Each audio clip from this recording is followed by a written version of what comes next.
Bonjour et bienvenue dans ce nouvel épisode du podcast AWS en français.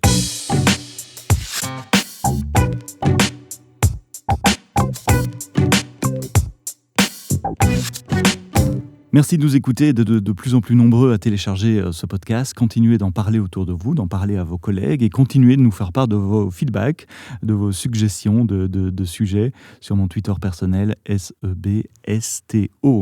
Aujourd'hui, nous allons parler de postes clients dans le cloud. C'est pas commun parce que d'habitude, quand on parle du cloud, on pense d'abord au serveur, mais il est également possible de faire tourner des postes clients dans le cloud et d'envoyer l'image de ces postes clients sur une application cliente qui tourne n'importe où. Ça peut être sur un téléphone portable, sur une tablette, sur un PC qui n'est pas nécessairement géré par votre entreprise. On appelle ça du streaming d'applications clientes et on a plusieurs solutions qui permettent de faire cela. Celle dont nous allons parler aujourd'hui s'appelle Amazon AppStream. C'est une solution qui permet de faire tourner vos applications clientes sur des machines virtuelles dans le cloud, une machine virtuelle par utilisateur et d'envoyer le flux vidéo sur un poste client non nécessairement sécurisé ou non nécessairement géré par votre département IT. Et puis le retour se fait dans l'autre sens. Les clics de clavier, les mouvements de souris sont envoyés à l'application cliente dans le flux montant. C'est une solution qui peut scaler sur des centaines de milliers d'utilisateurs, sur des centaines, des milliers d'applications. Et pour en parler, quoi de mieux que demander à un client qui a déployé cette solution que de nous faire part de leur retour d'expérience. Et donc, je me suis tourné vers chez Veolia où j'ai rencontré deux personnes, Frédéric Champagne qui est Cloud Expert AWS et Catherine Breda qui est Product Manager AppStream sur le projet SATAWAD. Ma première question à Catherine, SATAWAD, c'est quoi ? Alors, SATAWAD, ça veut dire Secure, Anytime, Anywhere, Any Device. Et le but de ce projet, c'était de permettre à tous les collaborateurs de Veolia d'accéder à leur environnement de travail depuis n'importe où, n'importe quand et depuis n'importe quel équipement. Donc, très basiquement, il faut juste un navigateur HTML5 et une connexion Internet pour accéder à son environnement de travail de manière sécurisée. Donc ça marche aussi bien sur les environnements personnels, sur mon téléphone personnel, mon portable à la maison ou sur le matériel qui est mis à ma disposition par Veolia. Exactement, c'est Any Device, voilà. Et l'idée, c'est d'accéder à des applications métiers qui, elles, sont sécurisées, qui vivent dans vos data centers ou dans le cloud, mais de façon sécurisée. Alors ça permet d'accéder à n'importe quelle application. On a aussi un projet qui fait qu'on n'a plus de serveurs dans nos data centers, donc on n'en tiendra pas compte. Mais sinon, on a différents types d'applications, des applications pour lesquelles on a trouvé des équivalents web, d'autres qu'on a redéveloppés, et puis un certain nombre qu'on n'a pas pu redévelopper dans le timing de notre projet, et pour lesquels on a utilisé la solution AppStream. Et donc AppStream, si je comprends bien, vous permet de distribuer un accès à ces applications, même si elles ne sont pas web, des applications legacy, Windows, tout à fait traditionnelles, juste au travers d'un browser. C'est tout à fait ça, oui. Donc c'est des applications qui peuvent être du Microsoft Office, du Acrobat Reader, enfin toutes les applications bureautiques Windows, mais aussi des applications métiers, des applications graphiques, enfin tout type d'applications juste à partir d'une connexion Internet. D'accord, et on va parler des détails techniques avec Frédéric dans un instant, mais quels étaient les objectifs métiers ? Je suppose, évidemment, vient à l'esprit immédiatement la réduction des coûts de gestion du parc de PC, de desktop, etc. Il y en a certainement d'autres aussi. Alors oui, il y avait plusieurs objectifs. Il y avait un objectif de réduction des coûts, il y avait un objectif de mobilité, de collaboration, et notamment c'est une transformation digitale qui avait été entamée depuis quelques années, qui avait commencé par la prise en charge des outils de collaboration G Suite, et il y avait aussi la partie sécurité, puisque donc on se base sur des Chromebooks, puisque c'est des outils qui sont mis à jour régulièrement, où on n'a plus besoin de gérer des campagnes de patch, des antivirus. L'autre aspect de la sécurisation, c'est aussi que les données étant dans le cloud, on peut se faire piquer son équipement, on ne perd pas ses données. Donc tout ça, c'était l'ensemble des buts du projet SATAWAD. Alors dans tous les projets IT que j'ai vus dans ma carrière, il y avait toujours la partie IT et puis il y a la partie utilisateur aussi. Comment est-ce que le projet a été reçu par vos collaborateurs ? Alors, c'était un très gros changement. Il y avait un très gros changement de mentalité. C'est le projet SATAWAD, c'est énormément de change management, évidemment. puisqu'on leur a remplacé un certain nombre d'outils, ils ont appris à travailler différemment. Et certains des logiciels qu'ils utilisaient n'étaient plus disponibles ou étaient disponibles différemment. Mais globalement, je pense que maintenant, après quelques mois d'utilisation, tout le monde est content d'avoir un Chromebook qui démarre en quelques secondes et puis d'accéder à toutes ces applications depuis n'importe où, à n'importe quel moment. Donc globalement, je pense que les gens de Veolia sont quand même plutôt satisfaits de ce projet. L'expérience, j'essaie de m'imaginer ce que ça représente. Je reçois un Chromebook, je l'ouvre, comme vous l'avez dit, il démarre presque instantanément. Je démarre un browser, je vais sur une URL où je clique sur un bookmark, un signet, et que se passe-t-il après ? Donc une fois qu'on a cliqué sur le signet Upstream, on a une page qui s'affiche, un portail avec les applications publiées, sachant que donc, chaque utilisateur n'a accès qu'aux applications qui sont utilisables par lui. Donc on a en tout une 50aine de portails différents qui publient différentes applications. Et donc il peut cliquer sur l'application qu'il souhaite. Après, je ne vais pas forcément rentrer dans les détails, mais il y a, suivant le mode, plus ou moins 2 minutes à attendre. Et ensuite, il se retrouve dans sa session Upstream et puis il peut utiliser son application comme il l'aurait fait quand elle était sur son PC. Les aspects collaboration entre applications, copier-coller, impression... je pense aussi à des pain points traditionnels, son, vidéo. Ce sont des choses que vous utilisez également, qui ont été testées, qui fonctionnent correctement. Alors oui, ça fonctionne. Au début, on a eu un petit peu de mal, mais je laisserai Frédéric donner les détails là-dessus. Tout ça fonctionne. Si je peux donner juste une limitation qui reste actuellement, c'est l'utilisation du multi-écran. Parce qu'on a quand même des utilisateurs qui parfois, notamment à la finance, ont besoin d'avoir des applications réparties sur plusieurs écrans et actuellement Upstream ne le permet pas. En dehors de ça, on a accès au Google Drive, on a le copier-coller, c'est quand même très, très, très proche de ce qu'ils pouvaient avoir avant. Et pour les gens qui nous écoutent, donc ces applications fonctionnent sur des machines virtuelles qui tournent dans le cloud et donc qui sont connectées à votre VPC et donc qui ont accès à toutes les ressources protégées de l'entreprise. Et puisque je parle de machines virtuelles et de VPC, ça me permet de me tourner vers Frédéric pour parler de l'aspect technique de ce projet de mise en place d'Upstream et de déploiement des applications métiers. Quels ont été les challenges techniques pour déployer Upstream ? Alors le premier challenge qu'on a eu à gérer, c'est l'intégration avec notre annuaire Google. Parce qu'en effet, nous voulions plus utiliser d'Active Directory. Donc il fallait que l'utilisateur puisse s'authentifier sur la plateforme Upstream, et en l'occurrence sur la plateforme AWS, avec son compte Gmail. Donc la première des choses qu'on a dû faire et tester, c'est le bon fonctionnement du SSO entre le Chromebook et les applications Upstream. Deuxième gros challenge qu'on a eu à traiter, d'ailleurs on l'a traité avec les équipes d'AWS, c'est l'intégration du Google Drive et du Google Team Drive. Car chez Veolia, aujourd'hui, nous avons démonté tous nos filers. En fait, nous n'avons plus de serveur de fichiers. Tous les fichiers ont été transférés sur le Drive.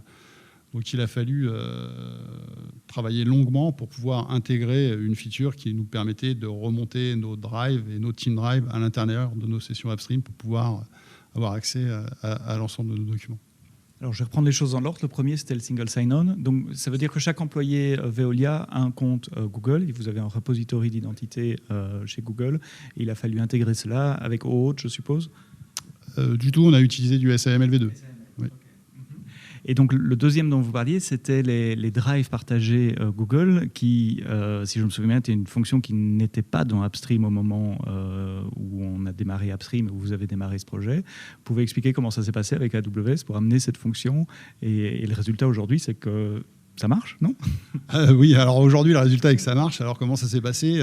On a travaillé environ 5 à 6 mois avec les experts d'AWS basés à Seattle. En fait, on avait des réunions tous les jeudis pour suivre l'avancement du projet.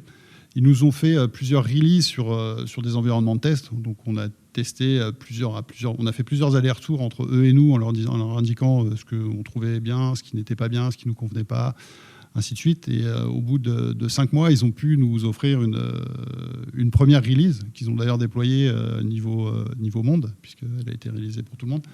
Donc celle-là, dans un premier temps, nous l'avons utilisée. Donc on a pu rendre le service à tous nos utilisateurs. Tout le monde était très content d'avoir la possibilité de pouvoir accéder à ces fichiers qui étaient hébergés sur le Drive.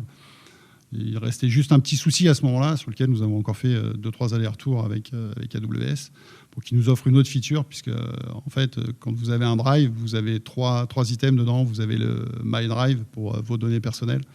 Le Team Drive, c'est des données que vous pouvez partager avec des personnes identifiées dans le domaine Gmail. Et enfin, le Share With Me, dans lequel se retrouvent tous les documents que vous partagez avec l'ensemble de la société.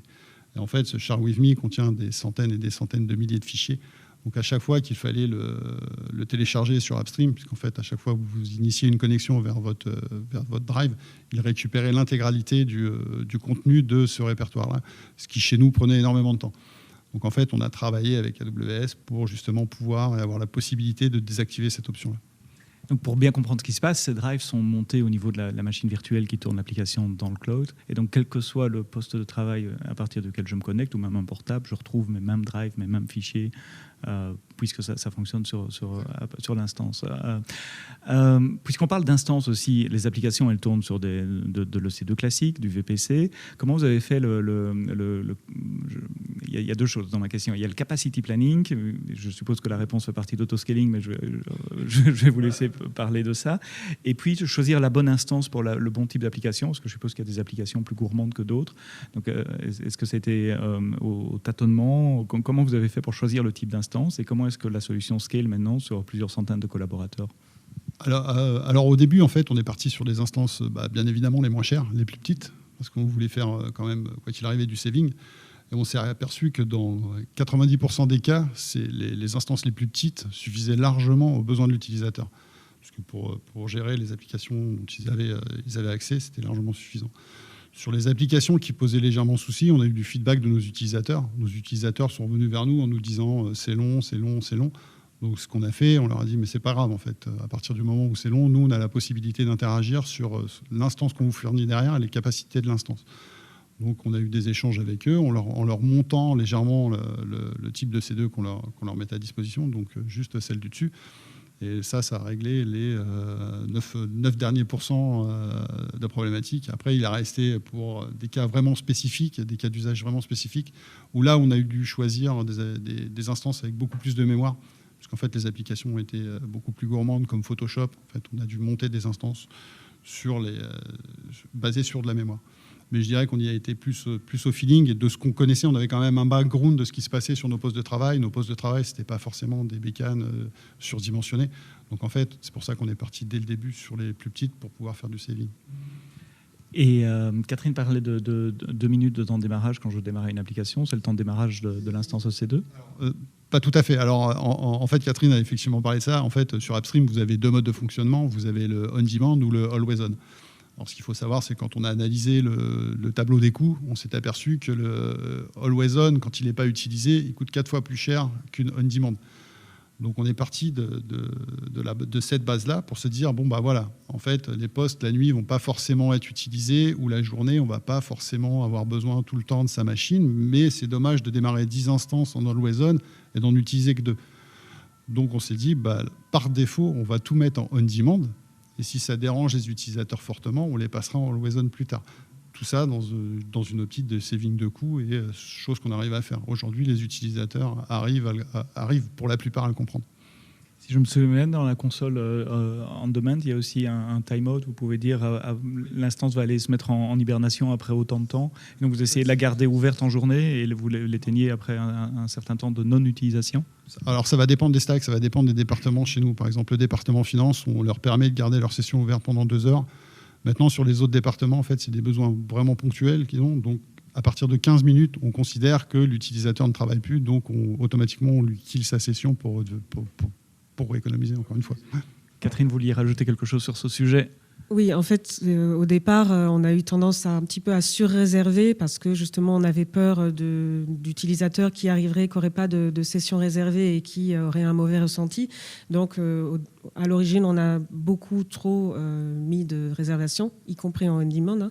Et là, c'est un travail qui est en cours avec nos utilisateurs, nos key users et avec AWS aussi, pour ajuster le minimum d'instances démarrées, le scaling, etc. Et là, on rentre vraiment dans de l'optimisation financière, ce qu'on ne faisait pas nécessairement au début. En fait, au début, on a vraiment, on voulait éviter un bad buzz auprès des utilisateurs. Ça ressemble très fort à l'approche serveur, où on fait d'abord un lift and shift, on essaye de migrer ce qu'on a sur le cloud. C'est pas là qu'on économise le mieux, mais au moins ça permet de toucher au cloud d'abord. Et puis après, on optimise et on fait de l'ingénierie financière quasiment pour essayer d'optimiser les coûts. On a fait du lift and shift de nos postes de travail, en fait. Exactement, c'était cette approche-là. On arrive au bout de ce podcast. S'il y a quelque chose que vous voulez passer aux auditeurs du podcast AWS en français, Catherine? Donc, nous, Upstream, c'est un produit sur lequel on compte beaucoup et pour les années à venir aussi. Donc là, on parlait du projet SATAWAD, mais ce n'est pas le seul projet chez Veolia qui va utiliser de l'Upstream. Donc là, sur la France, on a déjà environ 50 stacks et 200 applications qui sont déployées pour un peu plus de 800 utilisateurs. Et ça va être maintenant le tour des autres pays. Il y en a déjà qui ont commencé à déployer. Donc c'est vraiment un produit sur lequel on compte. On travaille encore beaucoup avec AWS. Alors donc maintenant plus sur de l'optimisation, des dashboards, du reporting et des choses comme ça. Mais en tout cas, c'est un produit qui compte pour Veolia. Merci Catherine Breda, Frédéric Champagne, Upstream et le projet SATAWAD chez Veolia. Voilà, c'est la fin de ce nouvel épisode du podcast AWS en français. Merci de l'avoir écouté. Comme d'habitude, parlez-en autour de vous. Faites-nous part de vos feedbacks également sur Twitter. SEBSTO, SebSto, c'est mon Twitter perso. Ou sur celui d'AWS France, c'est @AWS France, tout attaché, tout en un seul mot. Merci de nous avoir écoutés. À la prochaine fois. D'ici là, quoi que vous développiez, développez-le bien.